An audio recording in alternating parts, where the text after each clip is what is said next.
At the first General Committee meeting of the Newcastle Rugby League since October of last year, there were a few important announcements made. League President Max Fox made an offer to the breakaway Lower Hunter League group to encourage re-affiliation.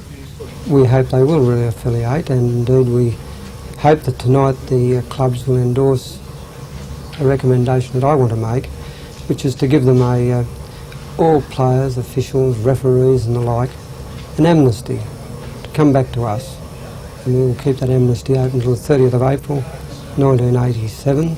Thereafter, he also brought the news that for the first time in more than 20 years there would be no live television coverage of Newcastle Rugby League on local screens, a situation Mr Fox says is worrying on the eve of Newcastle's entry into the Sydney competition. Well, the media keeps people in front of the public's eye, and of course we're worried about it, but one's got to be realistic about it and face it. If the game's played well enough, the public will want to see it again. So it's up to our clubs to produce the goods, and we hope we'll be able to do it.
The waterside workers are unhappy about the way Mr Brereton has handled the question of the dockyard's future.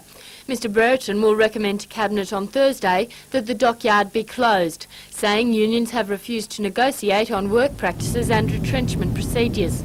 The Trades Hall Council counters that it's willing to discuss both matters, but only in accordance with what they term normal procedures. The future of the dockyard will be the subject of a meeting between the Premier, Mr Unsworth, the State Labor Council and the Newcastle Trades Hall in Sydney tomorrow afternoon. Trades Hall Secretary Peter Barrack will be present at that meeting. The argument we will be putting is what we believe that the solution to the dockyard is a comprehensive restructuring, that really the issues being raised are fiddling around the edges. We have the support of the New South Wales Labor Council. They'll be joining us on Thursday on that delegation, and we believe that we have the weight of argument as the basis by which to rationally tackle this problem. Great, thank you, mate. Can I do a couple of reversals? Sure can. Scream of the tyres out in the street and then the not yet.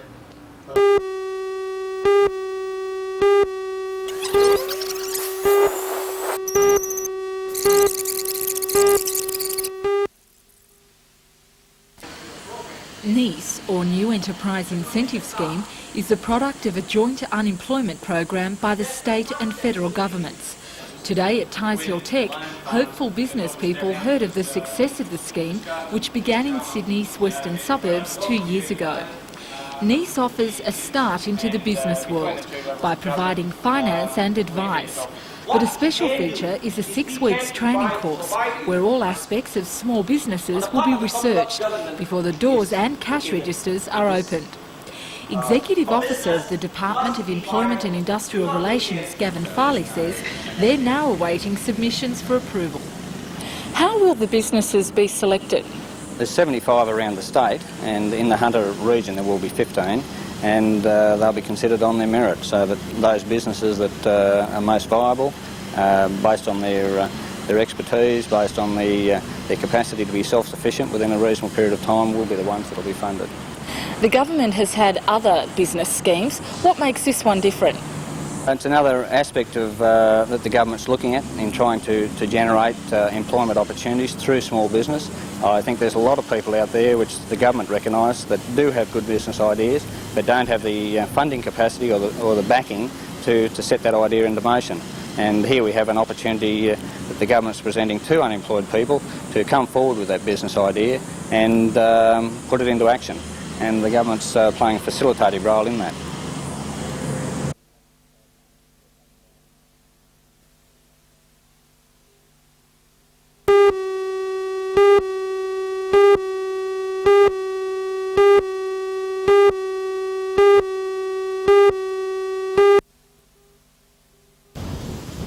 The waterhole at Winding Creek has been a popular swimming and fishing spot for residents of Glendale.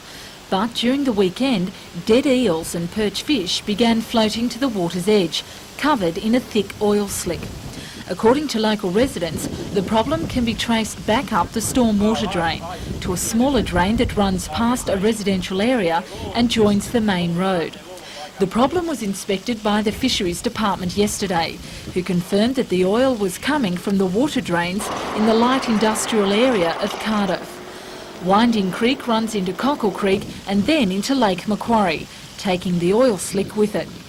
Local Hank Volsterman says it's not the first time it's happened, and despite the stench, he's more concerned for the neighbourhood children. Well, this is a place here where all the kids usually play. They come here fishing, and they just seem to hang around here, you know. There's nearly always kids trying to catch fish here. Sometimes they even get in the water. Well, with this pollution in it, they're liable to pick up any sort of sickness, you know. So you're concerned for their safety? Oh, yes, certainly.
The club industry is an increasingly competitive market, and no one knows that better than the representatives from clubs in the region, who discuss the practical and personnel management secrets of any successful enterprise.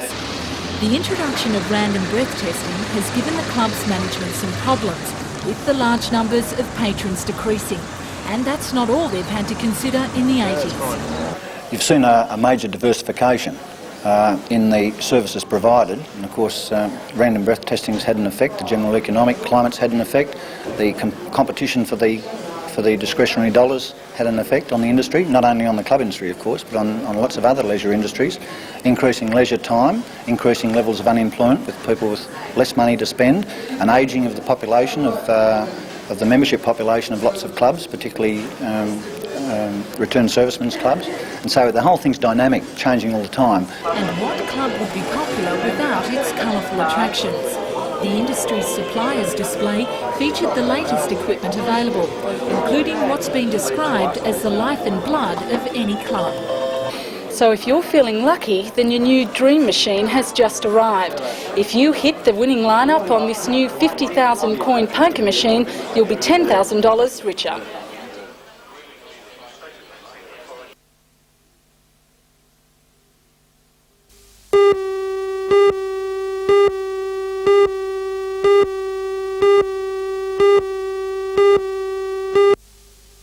I'll ask you that. And then Mr Burhout was the odd man out on the 18-member committee, voting against the approval of the State Pollution Control Guidelines for the waste dump at Wallaroo.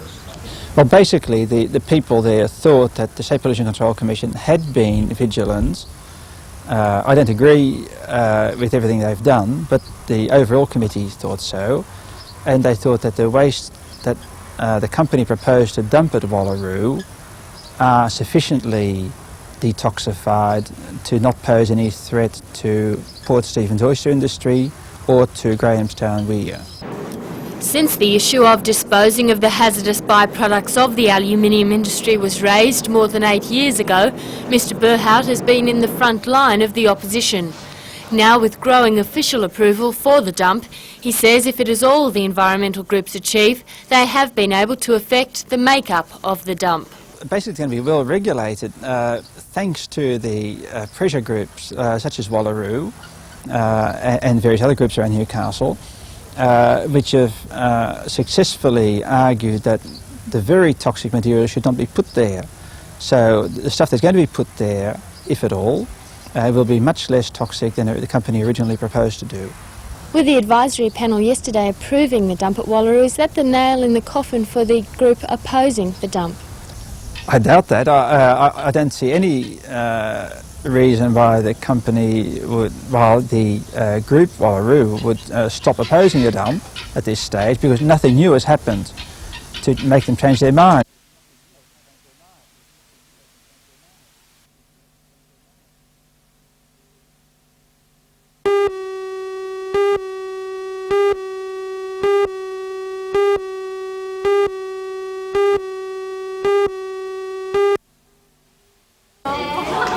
It's a birthday party with 4 special guests. Miss Anne, the first hostess, her successors Miss Louise and Miss Lynn, and the current Miss Kim. For Miss Kim, the occasion is particularly special. Miss Kim, you're the longest-serving romper room teacher in Australia. How have you managed to last the distance? I'm going to correct you there, Karen, in the world, if I might say. How have I lasted? Well, to me, 10 years, it doesn't seem like 10 years, and it's a lovely job and I enjoy it, I really do. There'd be few children or young adults in the Hunter region who haven't grown up with the television preschool, its games and its stars, like Mr Doobie, a time-honoured member of the Childhood Hall of Fame. In its 20-year history, 17,000 preschoolers have passed in front of the romper room cameras. A staggering 5,000 shows have been broadcast to children watching and participating at home. The romper room formula has changed very little in 20 years, and despite more programs for young viewers being devised, romper room has continued in popularity. Miss Kim says that popularity is based on one winning ingredient. The children. They come and go, they outgrow it within a couple of years, so your viewing audience is changing so often, and the children come up, and children love to play with children, and those children out there see the children on the television, and that's what they love. They play with children. Were you a romper room fan when you were a child? I can't.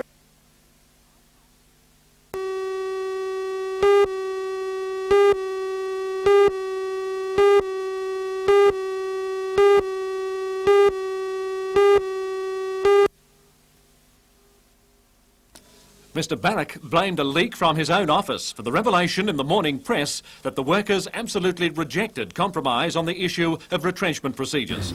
But why did Mr Barrack try to cover up the rejection in the first place? Taking the sensitivity of the issue, we sought to not have the negotiation conducted through the front page of the local media. But it has happened that way. What went wrong? Well, there was a leak to the media which seen that wasn't going to be achieved. And where was the leak from? It could only have come from this office, from a number of directions. There was a limited number of that document produced, and someone has obviously leaked it to the local media. Are you looking into that aspect?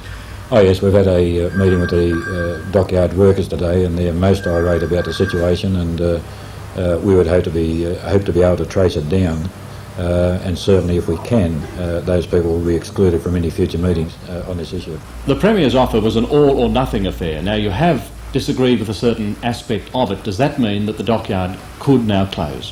From time to time you're confronted with ultimatums, and wiser heads recognise that where some of those situations are unacceptable, we have to look at a path around that. We have to look at a compromise situation.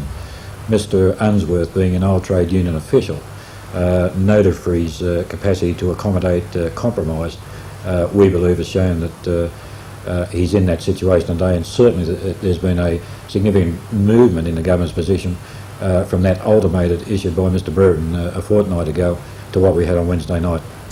But has there been? Dockyard employees were issued this form today asking them to indicate their preference, to be retrenched or to remain. The form also asks for a signed undertaking that SDN management has absolute discretion, a point emphasised by Westminster staff Brereton appointments in at the Maitland dockyard. Well, we've indicated to the union movement that we will accept from them a list of the people who'd like to leave, but the prerogative for determining who stays will remain with management, and it will be exercised on the basis of merit and performance, strictly in accordance with the Oakes report. It's management, after all, that must manage.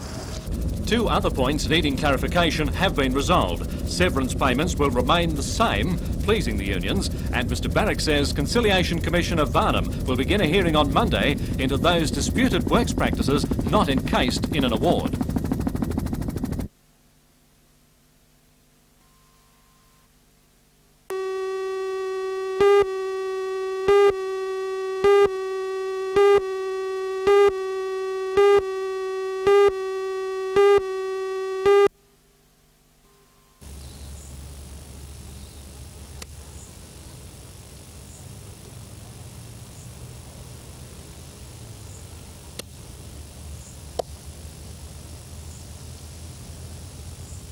Going to put them out and have to drink them before the yeast gone out of them, and they have time to ensure, well, we're being deprived in the pub. For the next 4 days, 10 of the country's best judges will sniff and taste 1,500 Australian wines.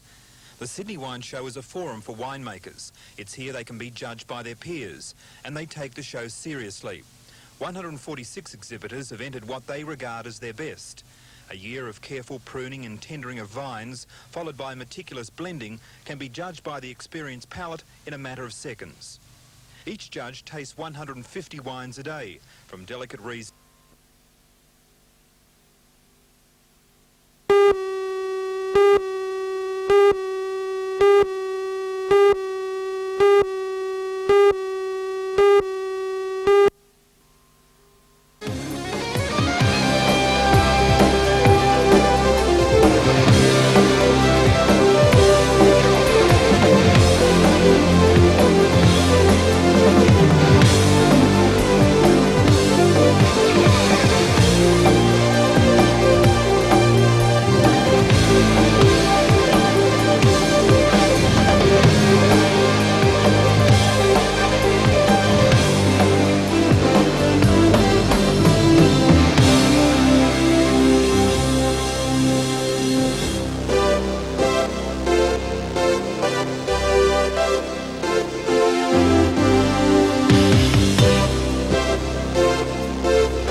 It's my recollection that behind the 8 ball means that you are in trouble or out of luck.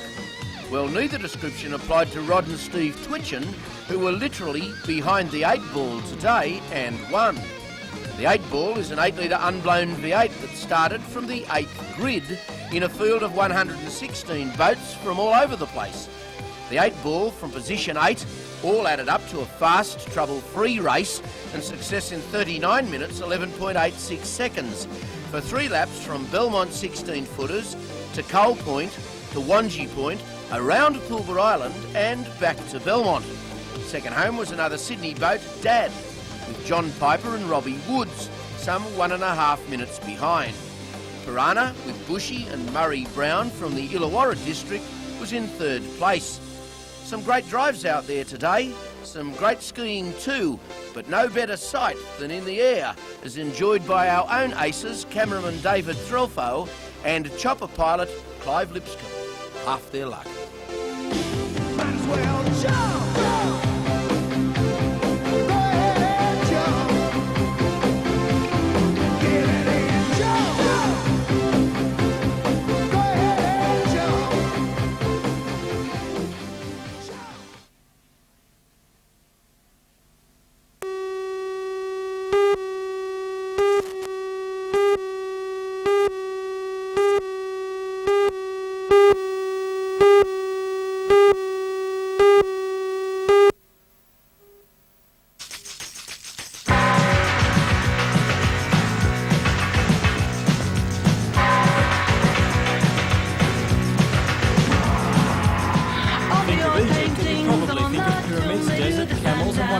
Great ancient civilisations.